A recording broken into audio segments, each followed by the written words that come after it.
A mediados del siglo XX empezaron a aparecer los que están considerados como los primeros videojuegos de la historia, desarrollados con la única finalidad de probar las capacidades de las primeras computadoras.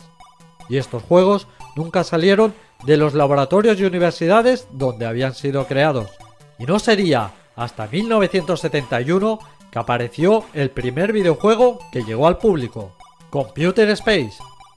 Este juego fue desarrollado para bares y lugares públicos, presentado en un espectacular y futurista mueble que llamaba la atención, pero el juego era demasiado complejo para un público que nunca había visto antes un videojuego y no tuvo nada de éxito. Pero sus creadores vieron potencial en este tipo de juegos y crearon una compañía, Atari, y un año después, en 1972, realizaron un segundo juego, esta vez con un concepto más simple y mucho más dinámico, el Pong. Fabricaron unas pocas unidades de prueba y las colocaron en bares para comprobar si tenía buena aceptación. Al día siguiente recibieron el aviso de que una de las máquinas había dejado de funcionar. En Atari acudieron alarmados y cuando abrieron la máquina comprobaron atónitos que había dejado de funcionar porque ya no le cabían más monedas.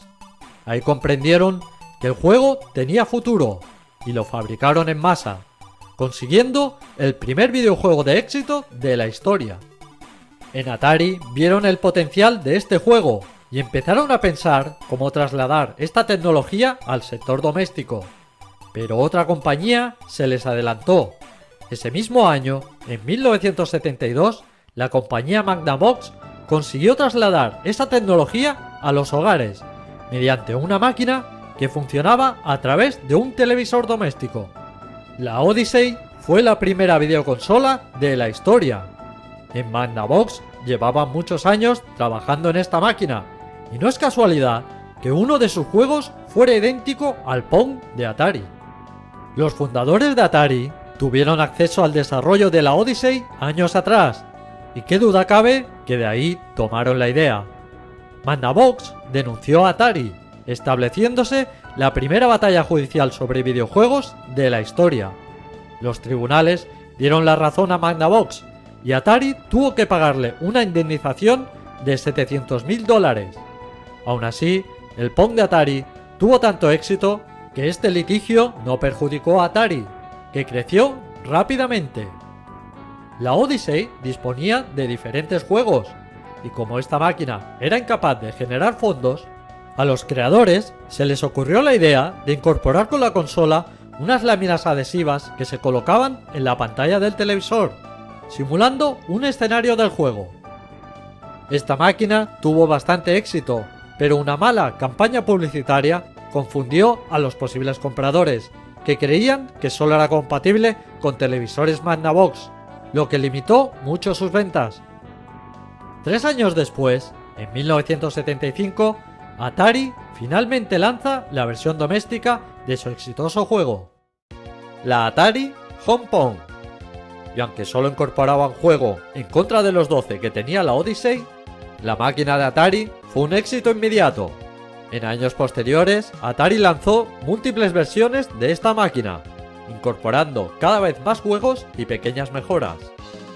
Tras el éxito de esta consola, multitud de compañías copiaron el sistema de Atari, apareciendo en el mercado innumerables clones de esta consola, como la Telstar de Coleco de 1976, que no era más que una copia de la máquina de Atari. Ese mismo año, en 1976, aparece la consola Channel F de Fairchild, siendo esta la primera consola doméstica en incorporar videojuegos en cartuchos intercambiables, un avance gigantesco que no limitaba la máquina solo a los juegos integrados, pudiendo alargar enormemente la vida útil de las consolas. En 1977, Atari lanza la Atari VCS, o más conocida como Atari 2600, incorporando el nuevo sistema de cartuchos intercambiables y convirtiéndose en un éxito sin precedentes. Durante los años posteriores, la máquina de Atari no tendrá rival y será el sistema de referencia en el sector de las consolas domésticas. Hasta este momento, el sector de las consolas domésticas había sido dominio exclusivo de Estados Unidos, el país con la tecnología más avanzada. Pero al otro lado del mundo había un país que estaba creciendo a nivel tecnológico mucho más rápido que cualquier otro.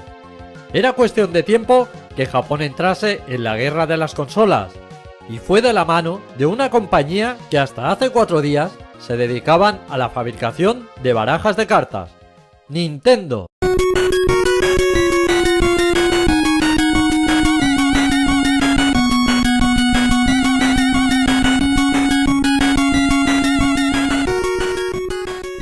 En 1977, la Color TV Game 6 de Nintendo fue la primera consola desarrollada en Japón.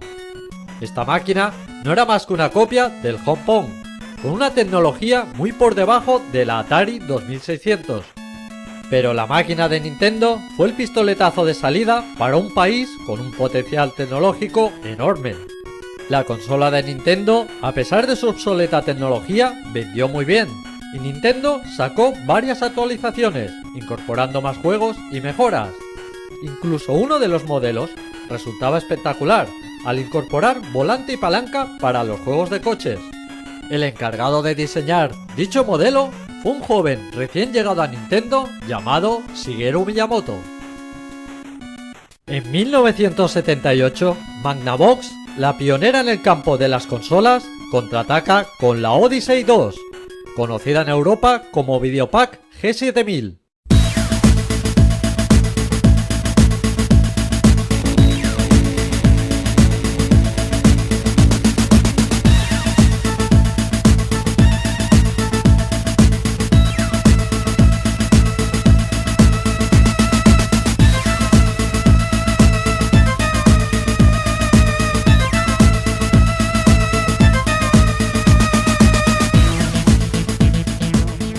Esta máquina fue lanzada con la idea de plantar cara a la todopoderosa Atari 2600, y aunque consiguió buenas ventas, nunca llegó a ser rival para la imparable máquina de Atari.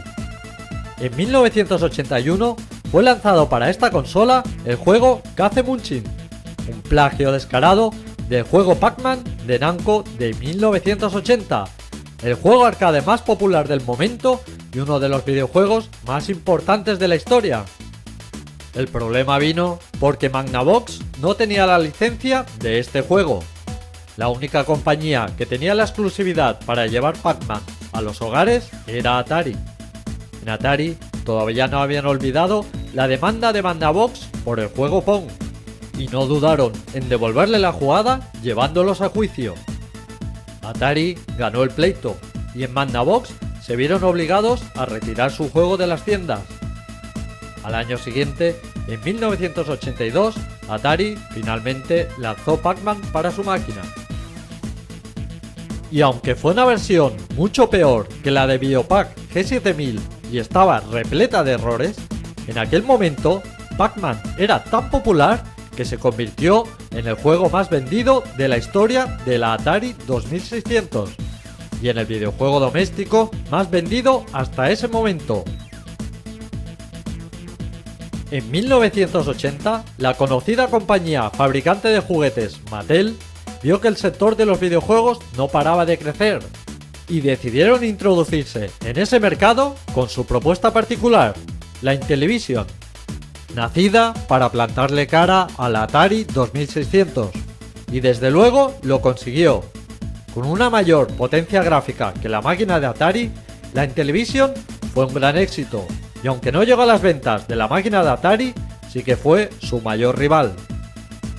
Pero mientras en Estados Unidos se había desatado una carrera tecnológica por ver quién conseguía la consola más grande y potente, en Japón una compañía iba a demostrar que a veces lo más pequeño se puede convertir en lo más grande.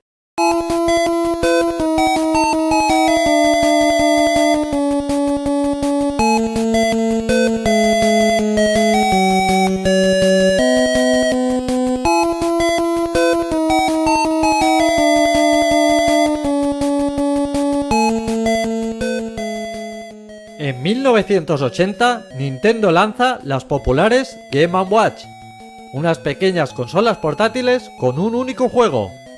Las Game & Watch no fueron las primeras consolas portátiles, pero desde luego sí que fueron las mejores.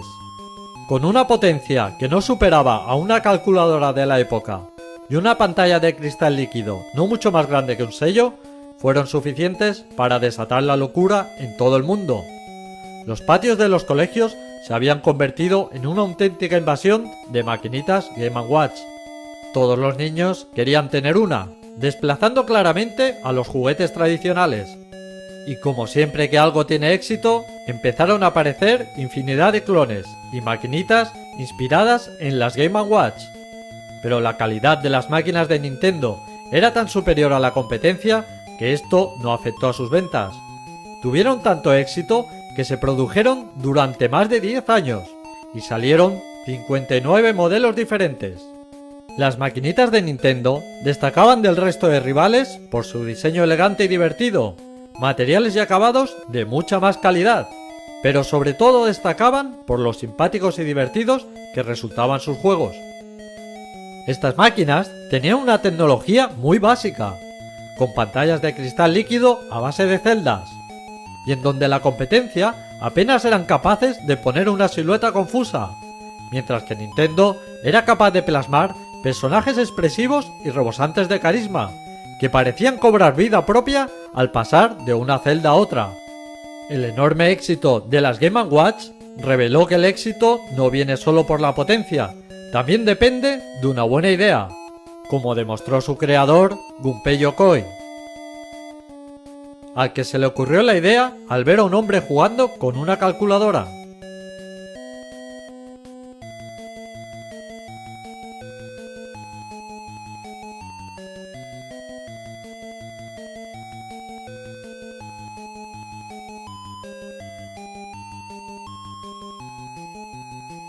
A principios de los 80, los videojuegos estaban experimentando una expansión enorme, y hasta ese momento solo estaban disponibles en videoconsolas y máquinas arcade. Pero estaba a punto de aparecer una tercera plataforma, los microordenadores.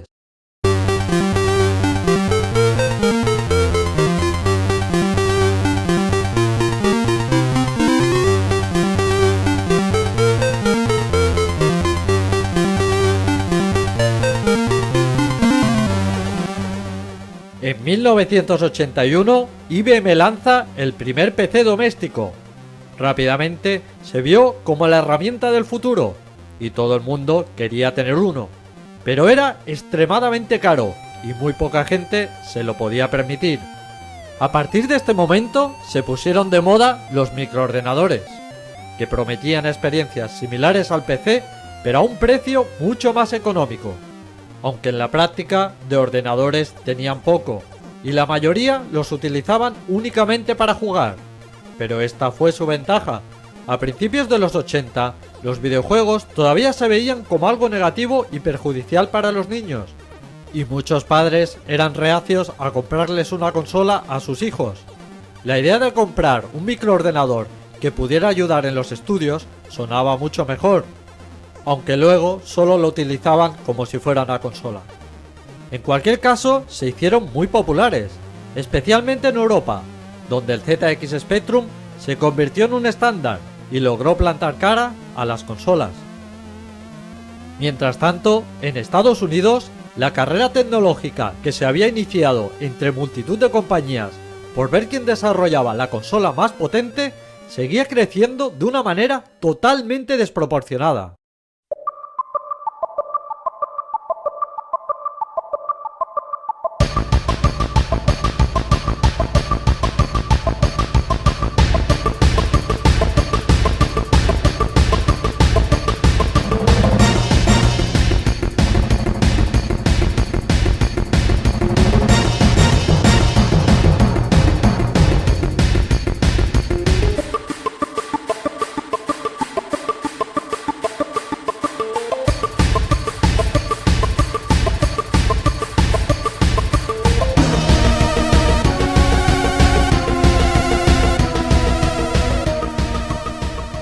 En 1982, la cantidad de consolas y fabricantes había crecido de manera tan exagerada que se saturó el mercado y había mucha más oferta que demanda. Los fabricantes, para poder mantenerse en el mercado, redujeron de manera drástica los costes en el desarrollo de software, sacando juegos cada vez más baratos, pero también mucho más mediocres. Esto provocó que todavía se vendieran menos videojuegos, creándose una espiral negativa que estaba arrastrando todo el sector a un pozo sin fondo. Y en mitad de este panorama desolador, Atari lanza la sucesora de la 2600, la Atari 5200, una gigantesca consola con una mayor potencia gráfica que su antecesora. Pero Atari lanza esta máquina en el peor momento, con un sector de los videojuegos en plena caída. Como era de esperar, la Atari 5200 resultó un fracaso. Y si a esto le añadimos su desproporcionado tamaño y unos controles increíblemente frágiles, la consecuencia es un tremendo fracaso que hunde definitivamente el sector. Los videojuegos habían entrado en una crisis como no habían visto nunca. Toda la inversión e investigación en este sector se detuvo por completo. La situación era tan mala que la gente empezaba a creer que los videojuegos eran una moda pasajera y que iban a desaparecer pronto. Pero esto no sucedió en todo el mundo.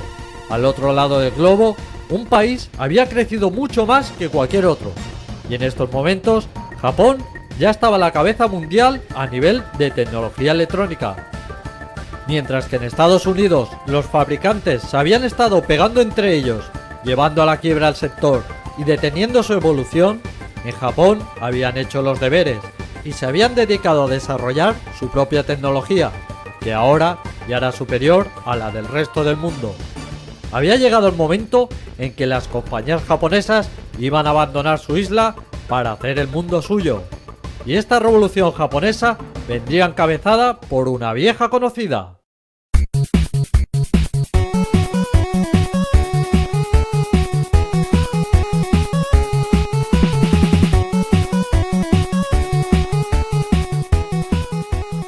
En 1983, Nintendo lanza únicamente en territorio japonés la Family Computer. Cabe destacar que en aquella época los videojuegos no estaban tan extendidos ni tan globalizados como a día de hoy. En aquel momento, los fabricantes se centraban principalmente en tres mercados o regiones: Japón, Estados Unidos y Europa. Y desde que se lanzaba un sistema en una región hasta que aparecía en el resto, podían pasar años. En aquel momento, Nintendo gozaba de gran popularidad en los salones arcade, con juegos de gran éxito. Y Nintendo trasladaba estos juegos a su consola doméstica con la intención de hacer despegar su sistema. Sin embargo, sus inicios no fueron todo lo buenos que cabría esperar. Las ventas no acababan de despegar, y algunos problemas técnicos todavía frenaron más el proyecto de Nintendo. Pero todo esto dio un vuelco en 1985 con la aparición de un juego que lo cambiaría todo.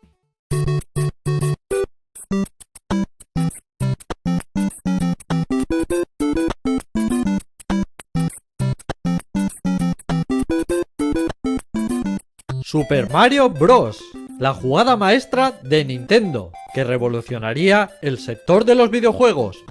Mario provenía de los juegos arcade, donde compartía protagonismo con Donkey Kong, pero Nintendo crearía un juego para su consola doméstica donde Mario se convirtió en el protagonista. Y no solo eso, Mario se convirtió en el emblema y la mascota de Nintendo. Su creador, Shigeru Miyamoto, creó para Mario un juego de plataformas que se convirtió en referente del género para todos los juegos de plataformas posteriores. Un género increíblemente popular en esta generación. Super Mario Bros. Batió todos los récords de ventas, convirtiéndose en uno de los videojuegos más vendidos de la historia. Mario se convirtió en un auténtico vendeconsolas, convirtiendo a la máquina de Nintendo en la consola más popular de Japón. A partir de este momento, infinidad de terceras compañías se unieron a Nintendo, creando gran cantidad de juegos de enorme calidad.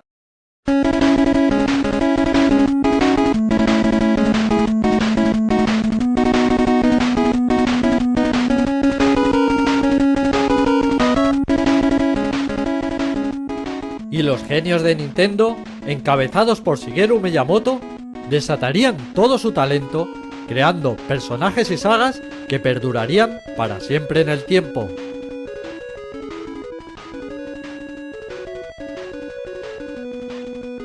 Pero otra compañía nipona no estaba dispuesta a que Nintendo se apropiase de todo el mercado japonés.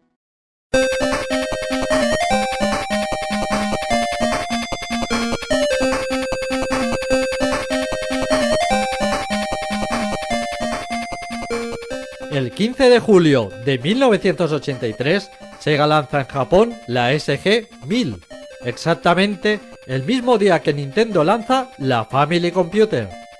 Este dato ya anticipaba que el marcaje y rivalidad que tendrían estas dos compañías sería de las que hacen historia.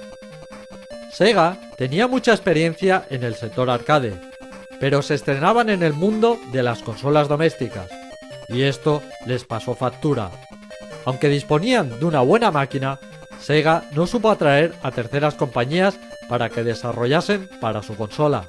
Y principalmente tuvo que ser la propia Sega la que desarrollara la mayor parte de su catálogo. Además, Nintendo obligaba a las terceras compañías a que trabajasen en exclusiva para su máquina, bajo amenazas y condiciones poco transparentes, lo que impedía que las grandes desarrolladoras de la época trabajasen en Sega. Pero Sega nunca dejó de apoyar su máquina, y hasta en 2 ocasiones actualizó y potenció su consola, siempre con la intención de hacer frente a la poderosa Famicom. Pero de nada sirvió. La consola de Nintendo literalmente arrolló a la máquina de Sega, convirtiéndose la Family Computer en la reina absoluta. En Japón, la guerra estaba totalmente perdida para Sega, pero no todo estaba perdido. Fuera de Japón, todavía estaba todo por decidir, y Sega todavía tenía posibilidad de superar a Nintendo en otras regiones del mundo. Y por si fuera poco, dentro de Japón, Sega y Nintendo tenían un tercer rival.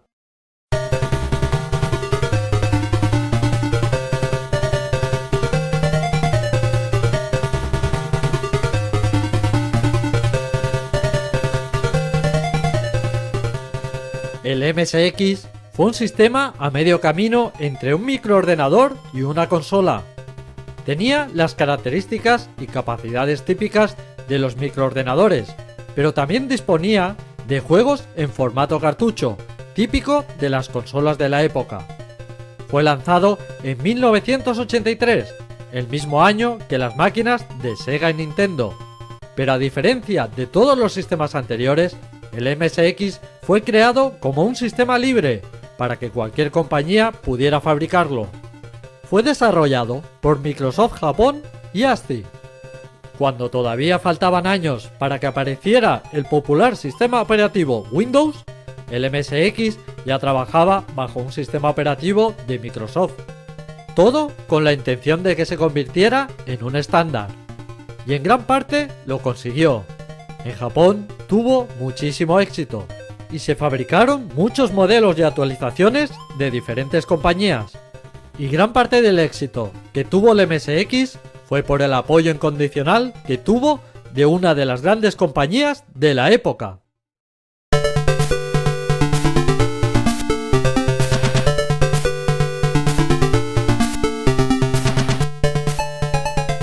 Konami se volcó con este sistema como ninguna otra compañía, sacando una gran cantidad de títulos siempre de la máxima calidad. Konami exprimió las capacidades del MSX más que nadie, lanzando juegos y sagas legendarias, desde el mítico Castlevania hasta la divertida secuela del Antarctic Adventure, el Penguin Adventure, juego en el que trabajó por primera vez un jovencísimo Hideo Kojima. Y gracias al gran trabajo realizado, Konami permitió a Kojima dirigir su propio juego. Y después de un intento fallido, en 1987 Kojima lanza para el MSX2 el juego que tenía en mente.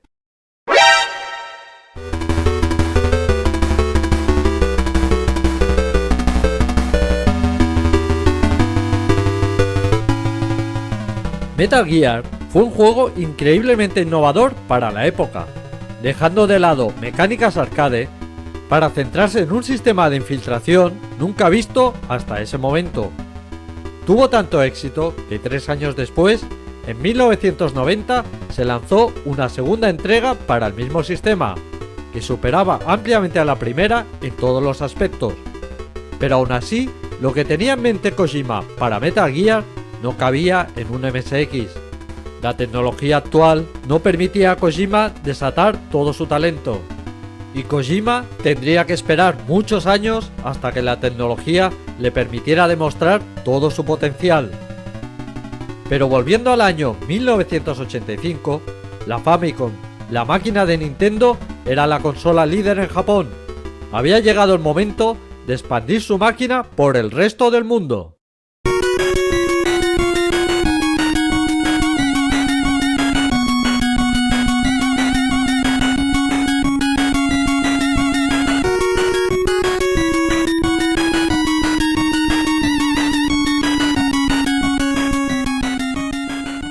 El primer objetivo de Nintendo fue el mercado americano, y la mejor manera de entrar era a través de la compañía líder en esa región, Atari.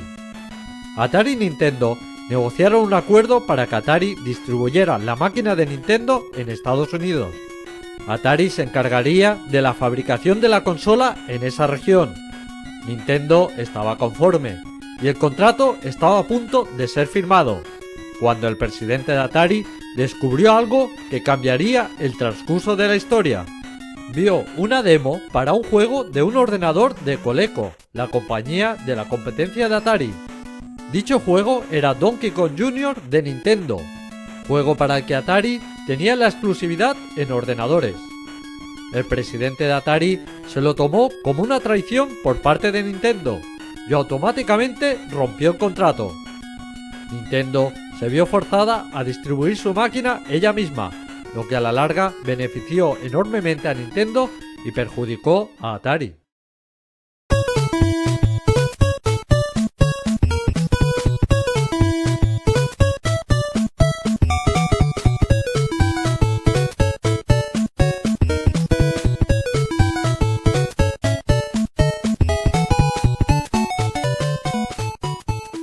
La máquina de Nintendo fuera de Japón pasó a ser conocida como Nintendo NES y sufrió un cambio de aspecto sorprendente.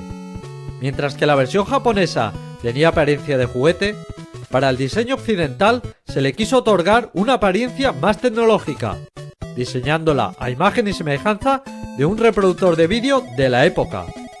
Incluso la introducción de los cartuchos se hacía de igual manera que una cinta de vídeo. En cualquier caso, su nuevo aspecto fue un acierto, y la consola de Nintendo rápidamente caló entre el público americano. El sector de los videojuegos llevaba en Estados Unidos 3 años en crisis, y el público estaba cansado de juegos mediocres. La aparición de Nintendo NES en el mercado americano, con un catálogo de juegos de gran calidad encabezados por el vendeconsolas Super Mario Bros., fue un soplo de aire fresco que rápidamente dio un vuelco a la situación del sector en Estados Unidos, pasando de una situación de crisis total a un nuevo resurgir de los videojuegos con una fuerza nunca vista. Y todo gracias a la máquina de Nintendo. El resto de consolas de fabricación americana prácticamente desaparecieron. La Nintendo NES batió todos los récords de ventas, convirtiéndose en un aparato imprescindible en cualquier hogar de Estados Unidos.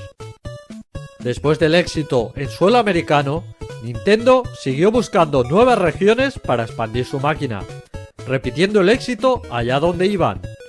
Pero Sega, que ya no tenía nada que hacer con Nintendo en Japón, no podía permitir que en el resto del mundo sucediera lo mismo, y se disponen a enfrentarse a la Nintendo NES con la Master System.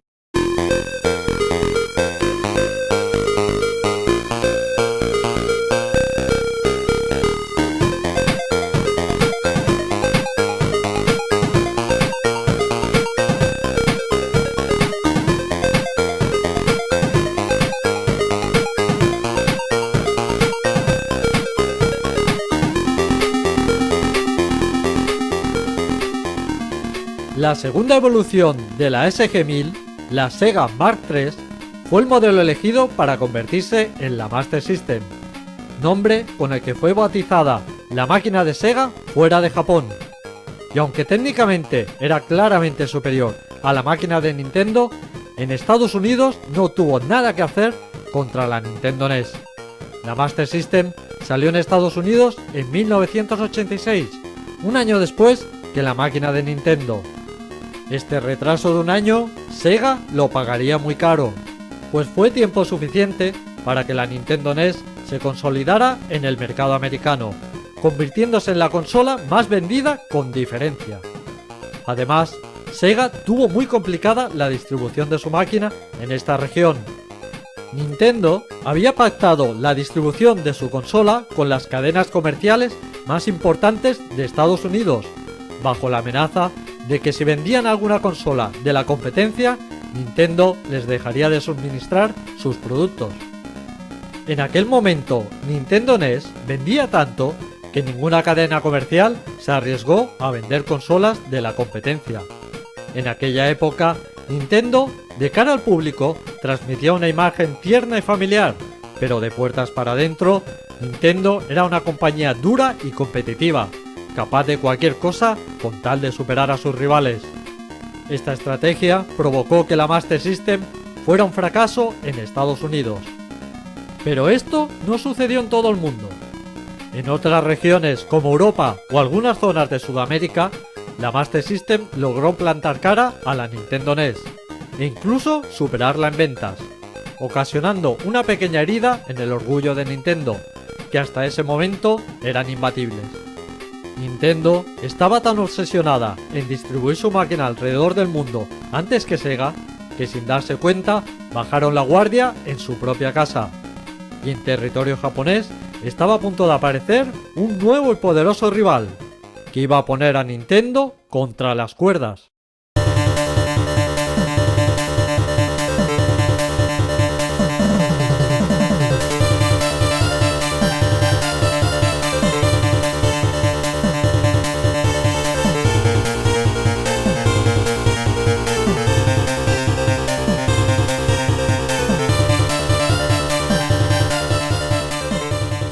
En 1987 aparece en Japón la pequeña pero tremendamente potente PC Engine, fruto de la unión de dos grandes compañías, Hudson Soft, una de las desarrolladoras de videojuegos más prolífica y exitosa de Japón, y NEC, un gigante de la tecnología electrónica.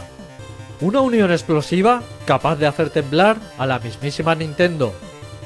En aquel momento, NEC estaba invirtiendo en investigación y desarrollo muchísimo más que Sega y Nintendo juntas, dando como resultado la PC Engine. Una consola sorprendentemente pequeña por fuera, pero increíblemente potente por dentro. La PC Engine, al igual que las consolas de Nintendo y Sega, utiliza un procesador principal de 8 bits, pero está apoyado por un poderoso chip gráfico de 16 bits, que otorga a la máquina de NEC unas capacidades muy superiores a cualquier otra máquina de ese momento.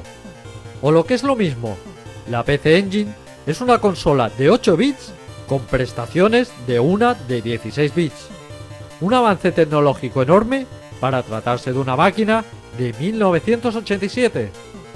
Y si a esto le añadimos el incondicional apoyo de Hudson Soft, desarrollando una increíble cantidad de juegos de gran calidad para esta máquina, el resultado es un éxito inmediato, al que rápidamente se unen terceras compañías, desarrollando un catálogo de videojuegos enorme. Ya en sus primeros meses de vida, la PC Engine consigue desbancar en número de ventas a la Famicom, la hasta este momento imbatible máquina de Nintendo. Hasta ahora Nintendo había dominado el mercado japonés con comodidad, superando claramente a Sega y manteniendo a raya al MSX. Pero este nuevo rival iba a ser mucho más duro, especialmente por su aplastante superioridad técnica.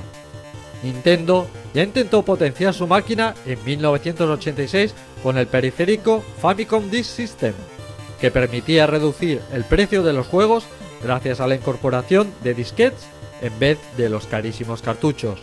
además de poder grabar partidas, pero esto fue insuficiente para hacer frente a la temible PC Engine. A partir de este momento, la batalla en Japón prometía ser mucho más igualada y reñida de lo que había sido hasta ahora. Y por si fuera poco, cuando parecía que la fiesta iba a ser únicamente cosa de dos, Sega sorprende a todos con la máquina definitiva.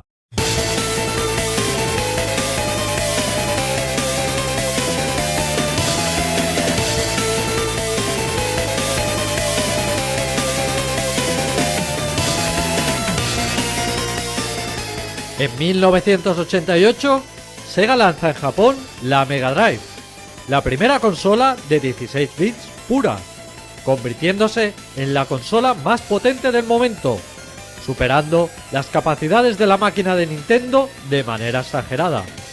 Pero a pesar de la tremenda superioridad técnica, Sega no consigue hacer mella en las ventas de la consola de Nintendo. Al igual que sucedió con la SG-1000, Sega no consigue que terceras compañías trabajen para su máquina.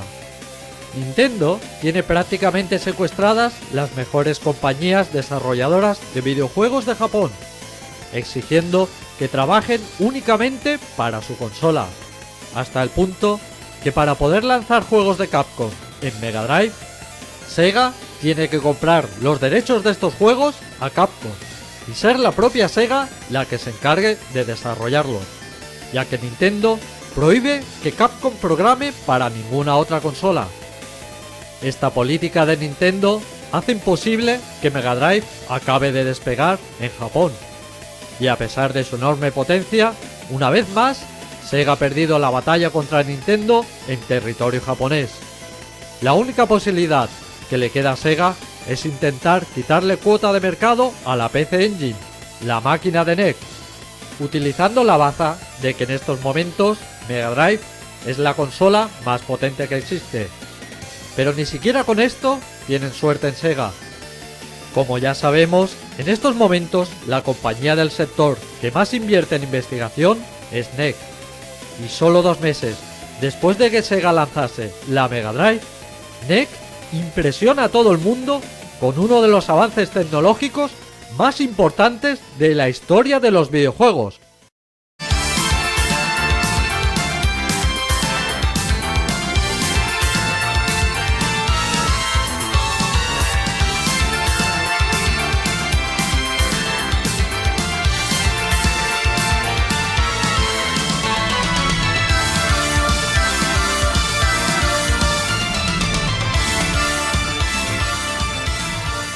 En 1988, NEC asombra a todo el mundo lanzando para su PC Engine el sistema CD-ROM.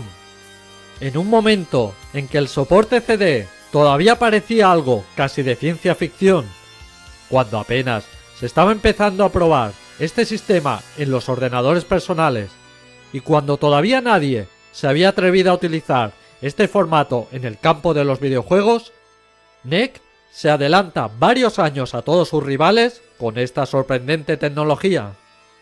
Con el soporte CD se acabaron las limitaciones de espacio de los clásicos cartuchos o las pequeñas tarjetas HUCard de la propia PC Engine, dando paso a juegos más extensos y complejos, cinemáticas mucho más elaboradas y sobre todo abre las puertas al sonido con calidad CD, dejando de lado las melodías generadas por la propia consola, para dar paso a instrumentos y voces reales.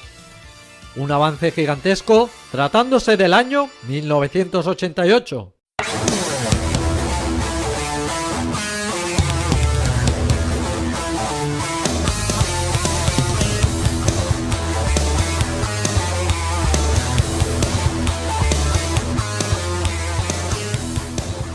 Este sistema no es una consola independiente, sino que NEC lo ha concebido como un accesorio que precisa de la PC Engine. Históricamente se ha visto que los periféricos para consolas nunca han tenido demasiado éxito, vendiendo siempre mucho menos que la máquina original. Pero el caso del CD-ROM para PC Engine es único en la historia de los videojuegos, pues llegó a tener tanto éxito e incluso más que la propia consola original. durante los siguientes años, NEC lanzaría multitud de revisiones de este sistema, con diversas mejoras, consiguiendo siempre un gran éxito y alargando durante muchos años la vida de este sistema. Japón es territorio NEC, donde PC Engine y su sistema CD arrasan en ventas, y únicamente Nintendo es capaz de seguir su estela. Ante un éxito tan aclaparador, en NEC junto con Hudson Soft deciden que ya ha llegado la hora de repetir esta hazaña fuera de Japón.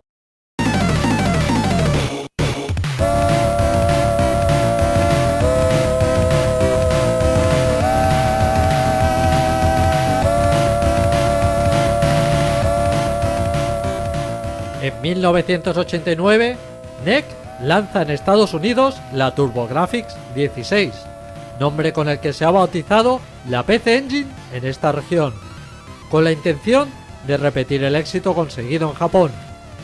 Pero lo que se encuentran en NEC al llegar a Estados Unidos es un mercado totalmente monopolizado por Nintendo, en el que la Nintendo NES está totalmente consolidada con la práctica totalidad de las cuotas de mercado. Y a pesar de la superioridad técnica de la máquina de NEC, TurboGrafx 16 apenas consigue ventas, con un resultado decepcionante. Un catálogo de videojuegos demasiado enfocado al público japonés y un rediseño exterior de la máquina poco afortunado acaban de hacer el resto, convirtiendo a la TurboGrafx 16 en un tremendo fracaso. Pero a pesar de los malos resultados, en NEC no se rinden, y solo un año después, en 1990, lanzan para la TurboGrafx 16 el CD-ROM que tanto éxito tuvo en Japón. Y sin embargo, en Estados Unidos apenas vendió nada. Y en otras regiones todavía fue mucho peor.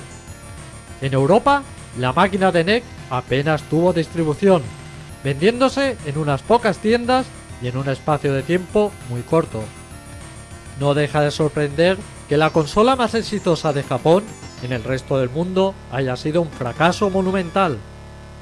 En NEC se han dado cuenta de la situación y deciden dejar de apoyar su máquina en el resto del mundo, para centrarse únicamente en el territorio japonés, donde sigue siendo la máquina líder.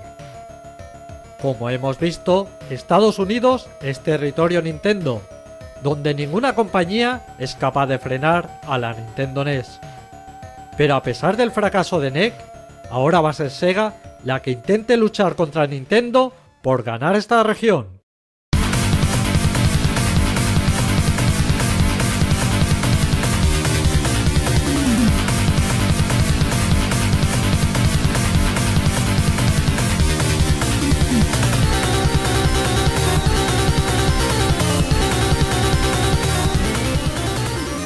En 1989 aparece en Estados Unidos la Sega Genesis, nombre con el que es conocida la Mega Drive en esta región.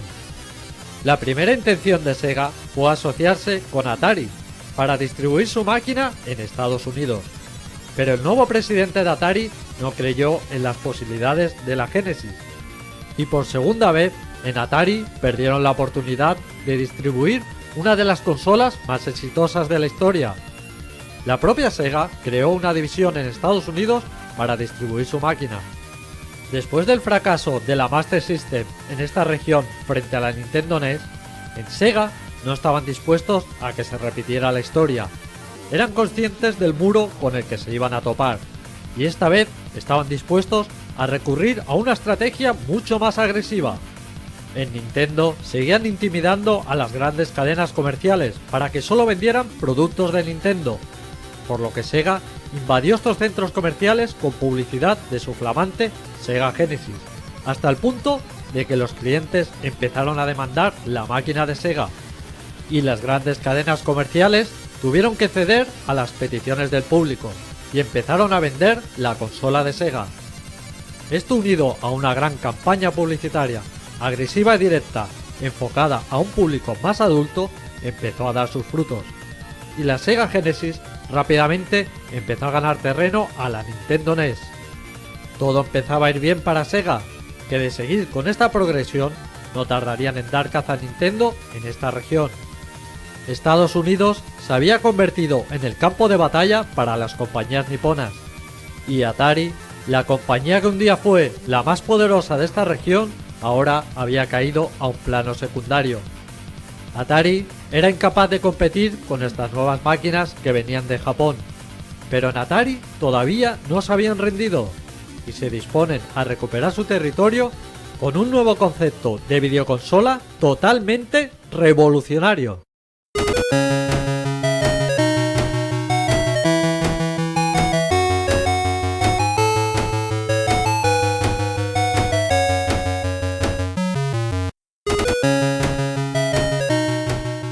En 1989, Atari lanza en Estados Unidos la Atari Lynx, una potentísima consola portátil. Hasta este momento, las únicas consolas portátiles que existían no eran más que pequeñas maquinitas con minijuegos muy básicos. Atari llevó el concepto de las consolas de sobremesa a este nuevo sistema. Su pantalla a todo color y su procesador central de 8 bits, apoyado por otro de 16, otorgaban a la Atari Lynx unas capacidades que nada tenían que envidiar a las mejores consolas de sobremesa del momento. Sin embargo, la máquina de Atari tenía algunos problemas. Era extremadamente grande para ser compatible con el concepto portátil. Su precio de $190 resultaba demasiado elevado para una consola portátil de esa época. Además, la Lynx devoraba las baterías. Sus 6 pilas le duraban poco más de 3 horas. En un momento en que las baterías recargables todavía no estaban disponibles, esto suponía un sobrecoste en pilas enorme. Pero a pesar de sus defectos, el hecho de ser un concepto tan novedoso y exclusivo podría ser suficiente para que la Atari Lynx fuera un éxito. O por lo menos eso es lo que creían en Atari, porque lo que no sabían es que paralelamente al desarrollo de la Lynx, en Japón se había estado gestando una máquina que fulminaría las esperanzas de Atari.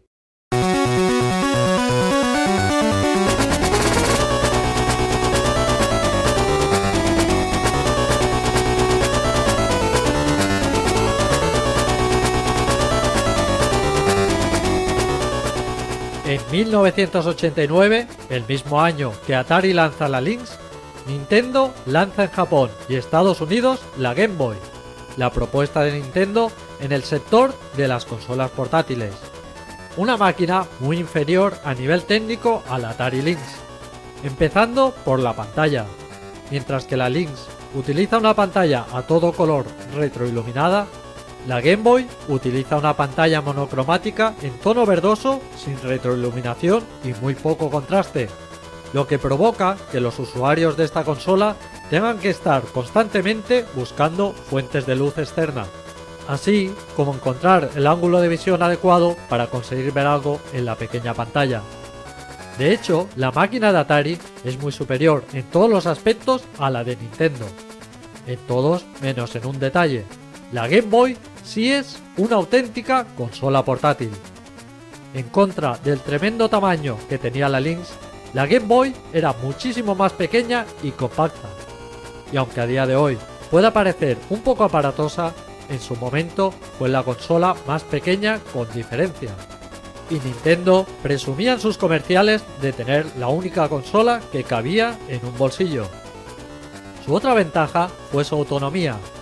La pantalla sin retroiluminación de la Game Boy permitía reducir muchísimo el consumo en baterías, pudiendo llegar casi a las 20 horas con solo 4 pilas, en contra de las 6 que utilizaba la Lynx y con las que apenas llegaba a las 3 o 4 horas. El hecho de ser la única consola realmente portátil hizo que la Game Boy rápidamente se convirtiera en un éxito.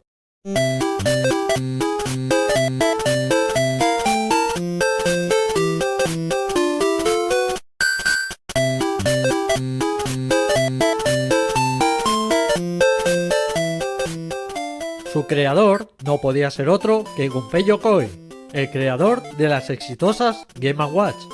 Y al igual que con aquellas pequeñas maquinitas, Yokoi volvió a aplicar en Game Boy el principio de que lo más pequeño puede ser lo más grande. Game Boy fue un éxito sin precedentes, convirtiéndose en una de las consolas más vendidas de la historia, superando los 100 millones de unidades en todo el mundo, vendidas a lo largo de su dilatada vida. Y a pesar de la aparición de consolas portátiles de la competencia mucho más potentes, Game Boy nunca tuvo rival durante más de una década, y barrió sin piedad todas las consolas portátiles que aparecieron. Enfrentarse a esta pequeña pero colosal consola parece una misión suicida, pero Sega, que no le quita ojo a Nintendo, lo va a intentar con su nueva máquina.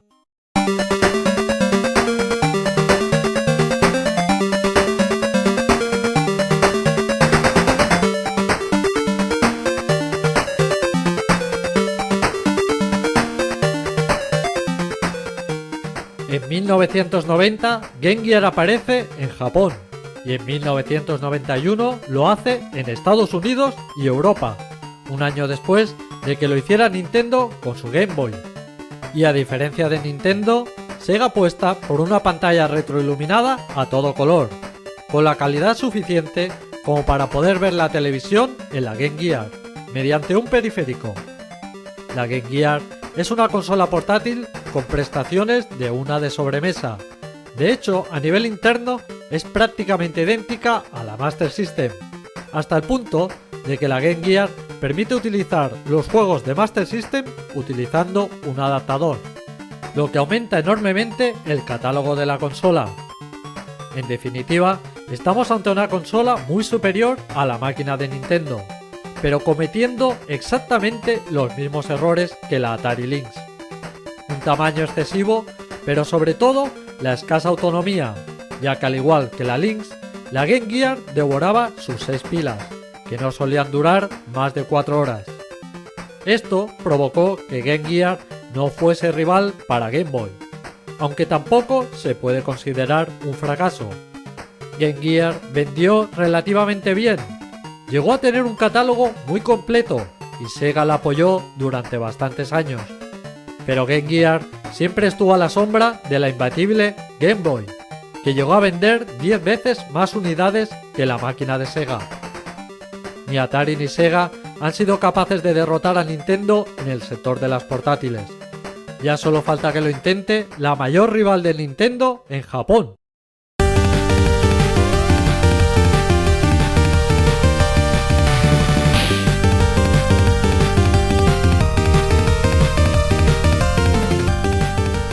El mismo año que Sega lanza su portátil, NEC hace lo propio bajo el nombre de PC Engine GT en territorio japonés.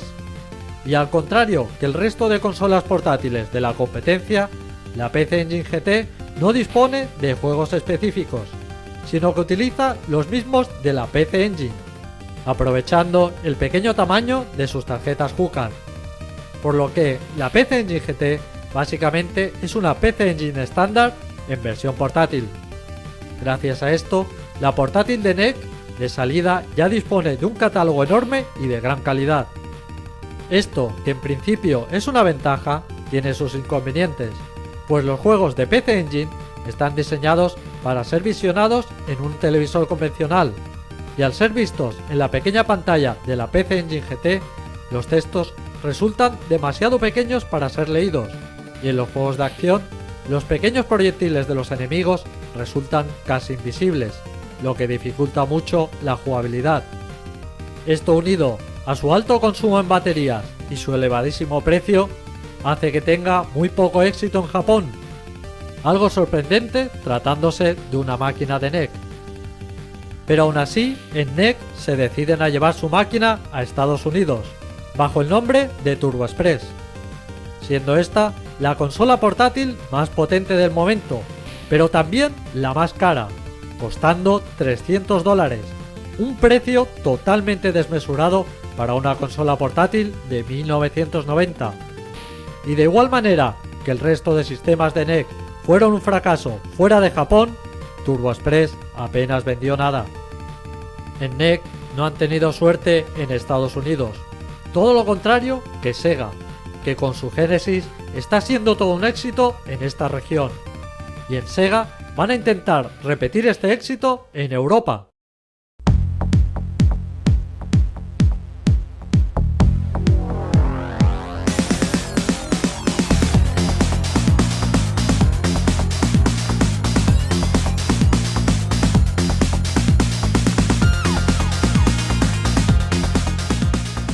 Finalmente, 2 años después de que lo hiciera en Japón, Sega lanza en Europa la Mega Drive. Y al contrario que en el resto del mundo, en esta región la Master System sí tuvo éxito, por lo que la nueva máquina de Sega es bien recibida y rápidamente se convierte en la consola más vendida en esta región. Parece que las cosas empiezan a funcionar para Sega. Salvo en Japón, la máquina de Sega es un éxito en todo el mundo, que no para de crecer. Y sus rivales, Nintendo y NEC, son incapaces de frenar esta progresión. Pero en Sega no deberían cantar victoria tan pronto, pues la mayor amenaza para Mega Drive acaba de nacer en Japón. El ansiado día que los japoneses tenían marcado en su calendario finalmente ha llegado. Las calles de las ciudades más importantes de Japón se han llenado de colas interminables de gente para poder comprar la consola más esperada. Ha llegado el día en que el lanzamiento de una consola sería capaz de paralizar un país entero.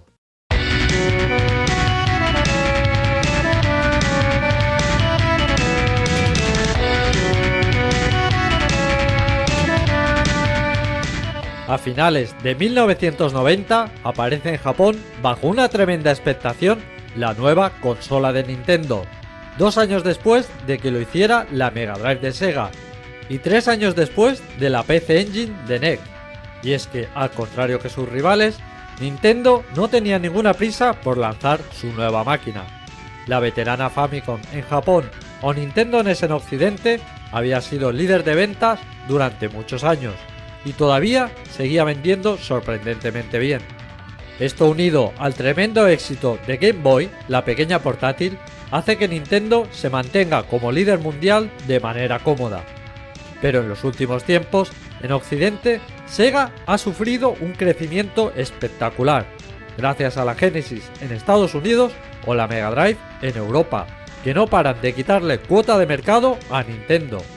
Esto ha obligado a Nintendo a cambiar de estrategia, teniendo que acelerar el desarrollo y lanzamiento de su nueva máquina más de lo que Nintendo hubiera deseado. En cualquier caso, el hecho de que Super Famicom haya salido varios años después que sus rivales beneficia a Nintendo, ya que Super Famicom incorpora una tecnología más avanzada que el resto de consolas. La arquitectura interna de Super Famicom se apoya, al igual que la máquina de Sega, en un procesador principal de 16 bits. Pero sorprendentemente, la máquina de Sega, a pesar de ser más antigua, utiliza un procesador mucho más potente, mientras que el de Super Famicom trabaja a una velocidad de 3,58 MHz, el de la máquina de Sega duplica esta velocidad, llegando hasta los 7,67 MHz.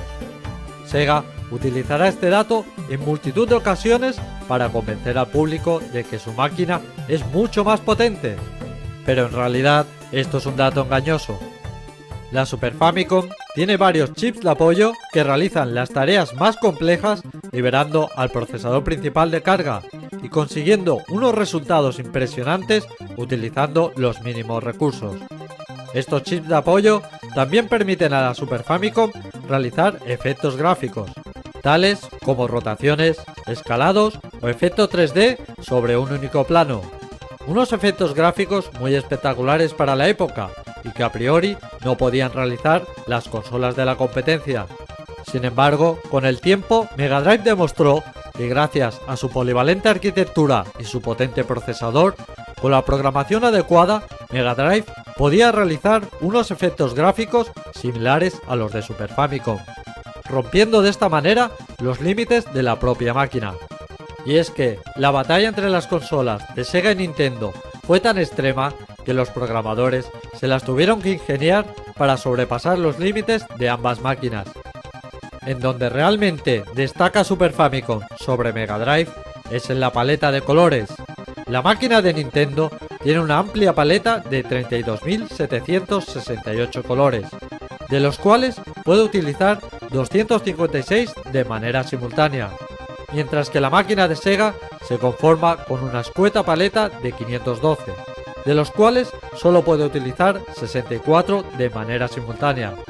Pero a pesar de esta limitación, los programadores aprovecharon al máximo la paleta de Mega Drive, consiguiendo unos resultados impresionantes para sus juegos exclusivos, llegando a dar la sensación de que había en pantalla muchos más colores de los que realmente se estaban utilizando.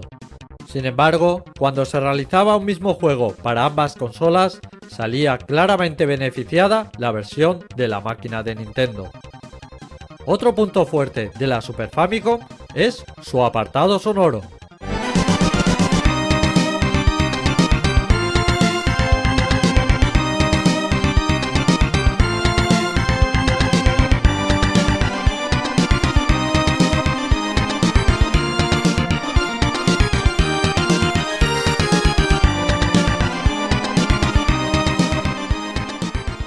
Nintendo y Sony tenían muy buenas relaciones y desarrollaron conjuntamente la Super Famicom, encargándose Sony del apartado sonoro.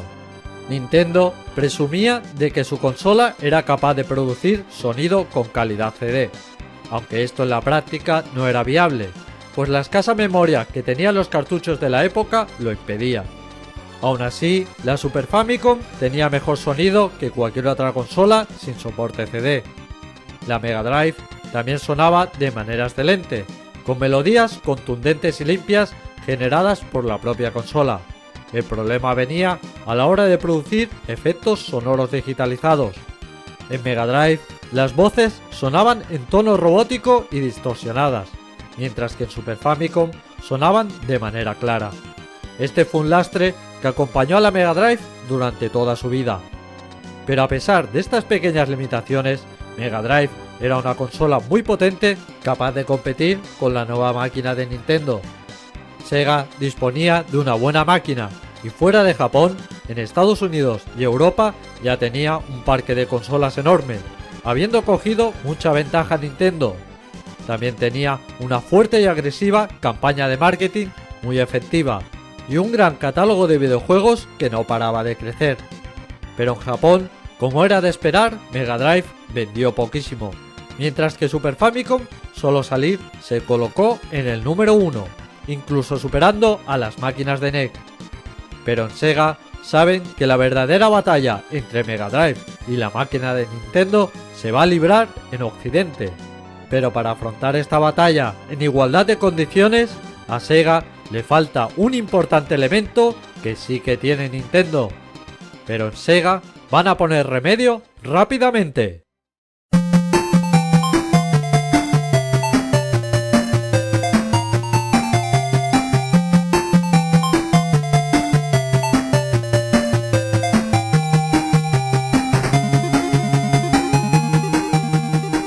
Sega no tenía ningún personaje lo suficientemente mediático como para representar y promocionar a su compañía.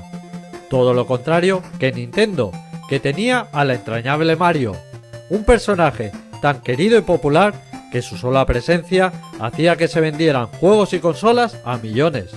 En Sega necesitaban un personaje con el suficiente carisma como para hacer frente a Mario, y desde Japón se pusieron manos a la obra, siendo Naoto Oshima el encargado del diseño, quien después de descartar varios animales como posibles mascotas, finalmente se decantó por un erizo, y le pusieron de nombre Sonic, y como no podía ser de otra forma, le añadieron el color azul, al igual que el emblema de la compañía.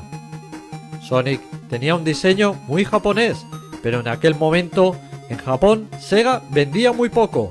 La práctica totalidad de las ventas eran en Estados Unidos y Europa. Necesitaban que Sonic tuviera buena aceptación en Occidente, por lo que llevaron el diseño a Estados Unidos para que lo retocasen a gusto de los occidentales.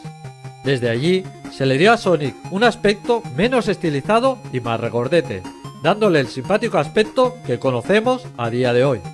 Además, Sonic, a diferencia de Mario, que era un personaje inocente y buenachón, a Sonic se le dio una personalidad transgresora y chulesca, muy acorde con la agresiva campaña publicitaria que estaba llevando a cabo Sega, y con la intención de conectar con un público más juvenil y menos infantil. Ahora ya solo quedaba darle un juego a Sonic.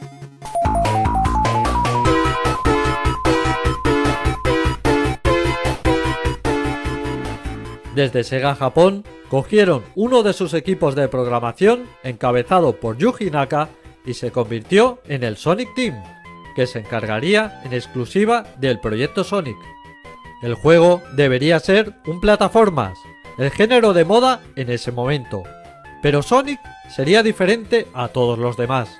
En vez de ser un juego pausado, con gráficos simples y un recorrido lineal, Sonic era rapidísimo y frenético, con un trazado laberíntico, con múltiples recorridos y con un apartado gráfico muy superior a cualquier otra plataforma. Sega presumía de tener el juego más rápido que existía, y no le faltaba razón. En 1991, ver a Sonic recorrer a toda velocidad los escenarios era todo un espectáculo. El personaje de Sonic representaba perfectamente a la compañía, y el juego demostraba la potencia de su máquina. Era la combinación perfecta. En Sega habían acertado de lleno tanto en el personaje como en el juego. Ahora ya estaban en igualdad de condiciones con su rival para empezar la batalla. Sonic iba a ser el arma principal de Sega para frenar la nueva consola de Nintendo. El momento ha llegado. La nueva máquina de Nintendo está a punto de aterrizar en Estados Unidos. Pero en Sega ya están preparados para el desembarco de la bestia.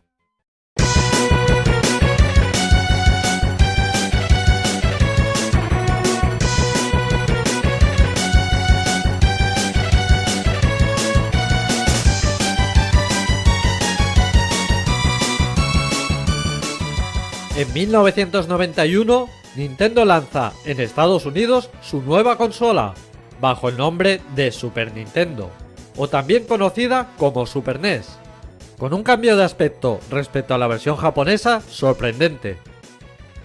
Super Nintendo vino acompañada por algunos de los títulos más espectaculares que se recuerdan.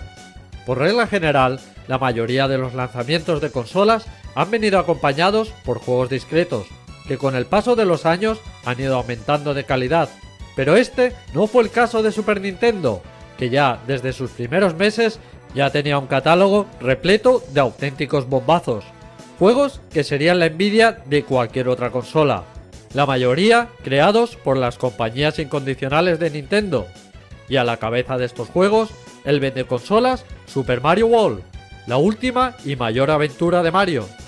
En Nintendo no habían estado perdiendo el tiempo y venían dispuestos a destrozar a Sega desde el primer momento. Pero Sega iba a ser un rival mucho más duro de lo que Nintendo hubiera deseado. Unas semanas antes de que aterrizara Super Nintendo en Estados Unidos, Sega lanza su nuevo juego estrella, Sonic, consiguiendo un éxito inmediato. Y para aprovechar el tirón, en Sega venden un pack con la Genesis junto con Sonic, lo que aumenta las ventas de la consola. Y aunque Sega no tiene el apoyo de terceras compañías tan importantes como Nintendo, Sega ha conseguido las licencias de los deportes más populares de Norteamérica, así como la imagen de las personalidades más conocidas de estos deportes, consiguiendo un catálogo de juegos deportivos enorme y aumentando las ventas entre el público más adulto. Y por si fuera poco, en Sega pisan aún más el acelerador con la agresividad de su campaña publicitaria, dejando de lado sutilezas para pasar a mencionar al rival de manera directa, para atacarlo y desprestigiarlo. The Sega Genesis has blast processing. Super Nintendo doesn't. So what's blast processing do?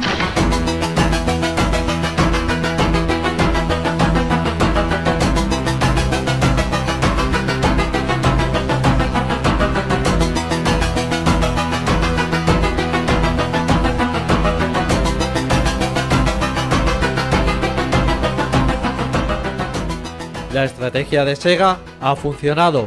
No solo han conseguido amortiguar el lanzamiento de Super Nintendo, sino que todavía han conseguido aumentar más las ventas de la Genesis. Este primer asalto lo ha ganado Sega de manera clara, y Nintendo está en una posición muy delicada. La fecha de lanzamiento de Super Nintendo en Europa está muy próxima.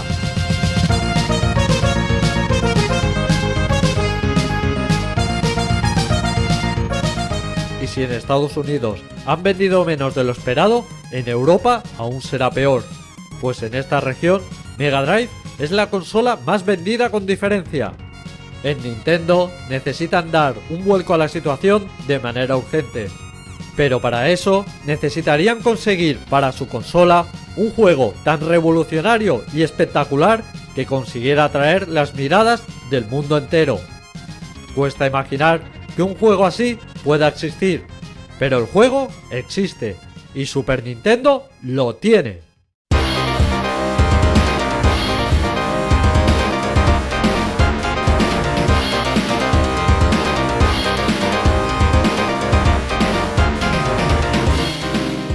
Si hay un juego que en la primera mitad de los 90 rompió moldes y batió todos los récords de recaudación, ese es sin duda Street Fighter 2, el rey de los salones arcade. El juego que revolucionó el género de la lucha, que se convirtió en un fenómeno de masas y que fue copiado hasta la saciedad.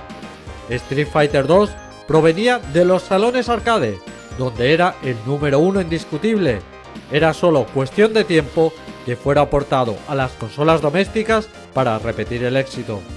El juego pertenecía a Capcom, una de las compañías incondicionales de Nintendo, pero Street Fighter 2 era demasiado grande para convertirse en un juego exclusivo de una sola consola. En Capcom tenían una bomba entre manos que tenían que intentar exprimir en la mayor cantidad de sistemas posibles, pero Nintendo negoció con Capcom para que la primera versión del juego, el Street Fighter 2 de World Warrior, fuera exclusivo para su consola. De esta manera, se aseguraban que durante todo un año Super Nintendo sería la única consola en tener una versión de Street Fighter 2. Y la reacción fue inmediata. Las ventas del cartucho de Super Nintendo se dispararon desde el minuto 1. Y Nintendo aprovecha el filón de Street Fighter 2 para venderlo en un pack junto con la consola y el juego Super Mario World. Una combinación explosiva que hace que las consolas desaparezcan de las tiendas. Sega intenta contrarrestar a Street Fighter 2 con su mejor arma, Sonic 2, la nueva entrega de su juego estrella. Incluso intenta crear un antídoto contra el juego de Capcom, desarrollando su propio juego de lucha, aunque con muy poco éxito. Un año después de que apareciera Street Fighter 2 en Super Nintendo, la máquina de Sega tuvo su propia versión, y aunque vendió muy bien, no se acercó ni de lejos a las ventas de la primera versión de Super Nintendo. Y es que, como suele ser habitual, el primer juego siempre es el que marca la diferencia y el que tiene más éxito. Nintendo ha salido vencedora de este segundo asalto, consiguiendo que se igualen mucho las ventas entre Super Nintendo y la máquina de Sega, tanto en Estados Unidos como en Europa. En Sega van a tener que ponerse serios si no quieren que Nintendo les sobrepase. Ha llegado el momento de recurrir a la violencia extrema.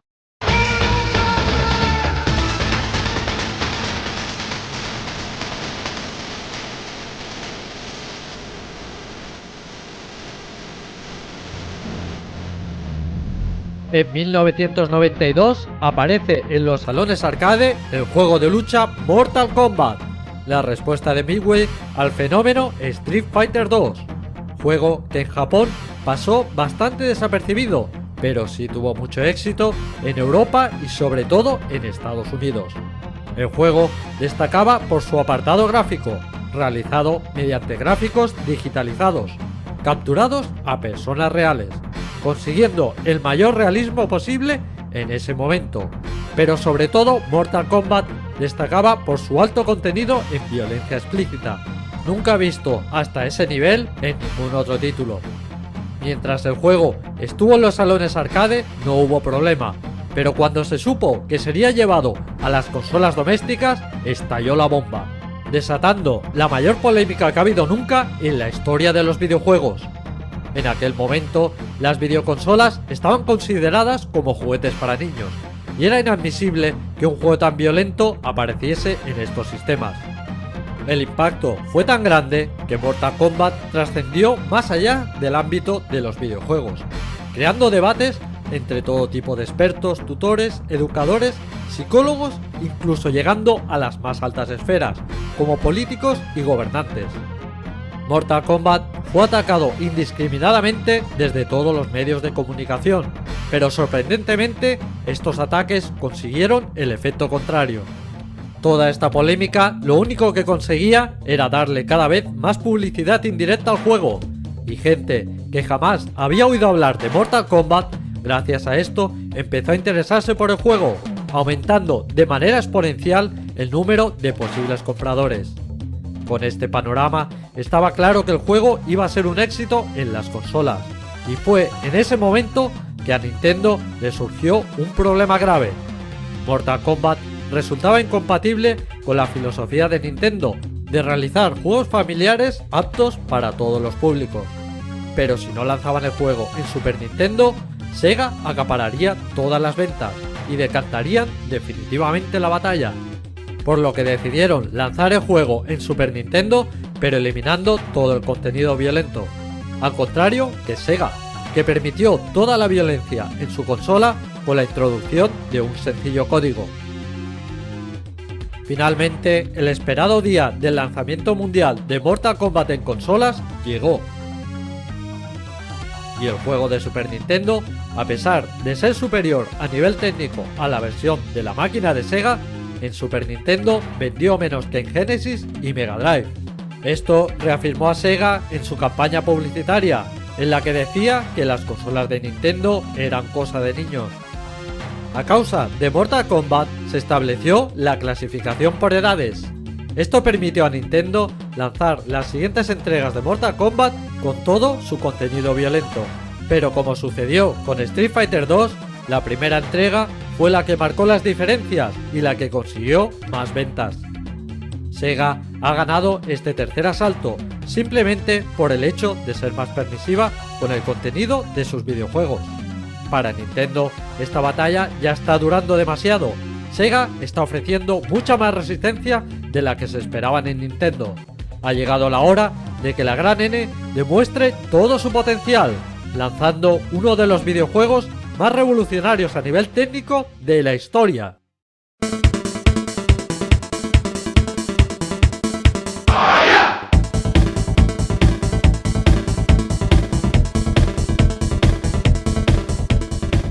Rare era una veterana compañía británica que empezó desarrollando videojuegos para microordenadores, bajo el nombre de Ultimate, para luego pasar a realizar juegos para Nintendo NES, pero siempre como tercera compañía totalmente independiente de Nintendo.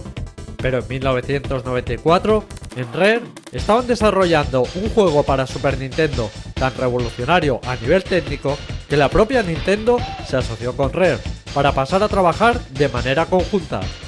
Nintendo era muy reacia a trabajar con compañías que no fueran japonesas, pero el juego que estaban desarrollando en Rare era tan impresionante que en Nintendo tenían que conseguir a toda costa que esta compañía trabajase en exclusiva para ellos. Y no solo eso, en Nintendo estaban tan seguros del éxito de este nuevo juego que permitieron a Rare utilizar como protagonista uno de sus personajes icónicos, Donkey Kong. El juego fue presentado en el CES, la Feria de la Electrónica de 1994, donde Donkey Kong Country fue la estrella.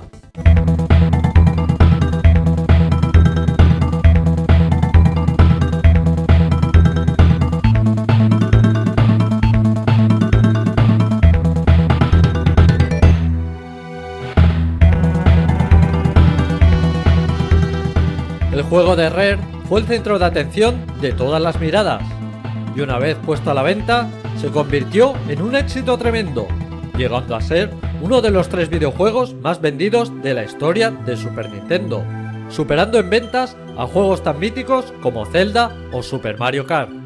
Sega intentó contrarrestar este título con Sonic & Knuckles, el cuarto juego de su personaje estrella, pero poco pudo hacer contra el título de Rare. Donkey Kong Country estaba realizado mediante gráficos prerenderizados, una técnica muy poco utilizada hasta ese momento, que consistía en generar los gráficos en potentes ordenadores a base de modelados 3D, que luego eran convertidos a sprites en 2 dimensiones para que la Super Nintendo pudiera procesarlos. Y aunque una vez pasado el juego a la Super Nintendo era todo en 2 dimensiones, Con esta técnica se conseguía una fluidez y un realismo en las animaciones imposible de conseguir con las técnicas de animación tradicionales. Donkey Kong Country puso de moda esta técnica y aparecieron infinidad de juegos que la utilizaban, aunque utilizar gráficos pre-renderizados en ningún caso garantizaba que fuese a ser un buen juego. Incluso Sega utilizó esta técnica con su personaje estrella en Sonic 3D, aunque con poca suerte. Donkey Kong Country tuvo tanto éxito que en años posteriores se lanzaron 2 entregas más para Super Nintendo, también con un tremendo éxito, aunque como en casos anteriores vendiendo menos que la primera entrega. El juego de Rare tuvo tanta repercusión en el sector de los videojuegos que no solo influyó en la batalla entre Sega y Nintendo, sino que incluso provocó una disputa interna en la propia Nintendo, ya que el orgullo japonés impedía reconocer que un juego realizado en Occidente pudiera ser mejor que los realizados por Nintendo Japón. Incluso el mismísimo Shigeru Miyamoto llegó a decir que Donkey Kong Country tenía muy buenos gráficos, pero que sus mecánicas de juego eran mediocres.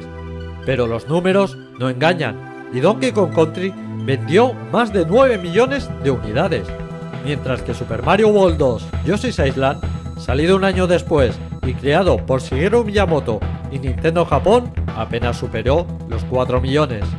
En cualquier caso, Donkey Kong Country fue una gran victoria para Nintendo, que dejó las ventas tremendamente igualadas entre Super Nintendo y la máquina de Sega. Con juegos como Donkey Kong Country se llegaron a aprovechar el 100% de las capacidades de las consolas de 16 bits, pero los programadores no se iban a detener ahí, y Sega y Nintendo van a intentar sobrepasar los límites de ambas máquinas.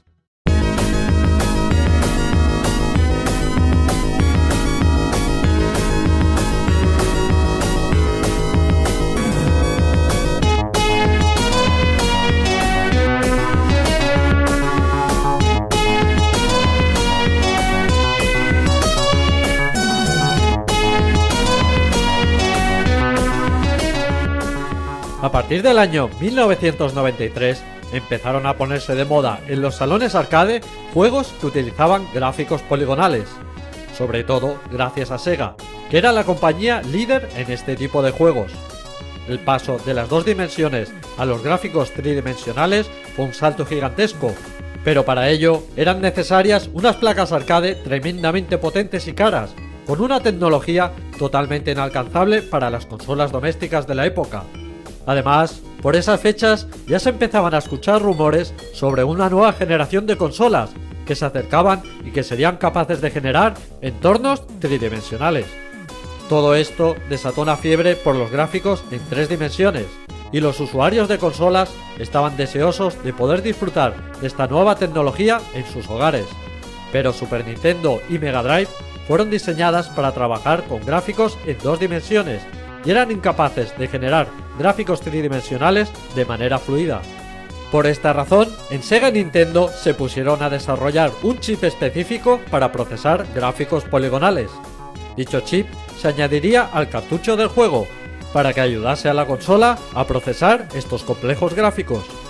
Nintendo fue la primera en lanzarlo en 1993, bajo el nombre de Super FX, y vendría incorporado en el juego Star Fox.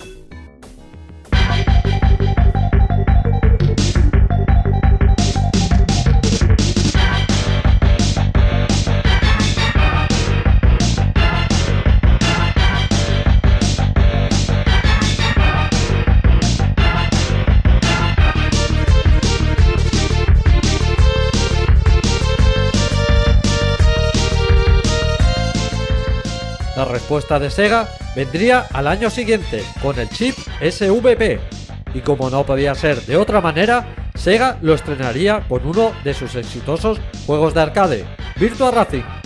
Sin embargo, el SVP era tremendamente costoso, tanto que el precio de venta del juego de cara al público era el doble que el de un juego normal, y a pesar de su elevado precio, la versión de consola seguía estando a años luz de la versión arcade en cuestión de gráficos.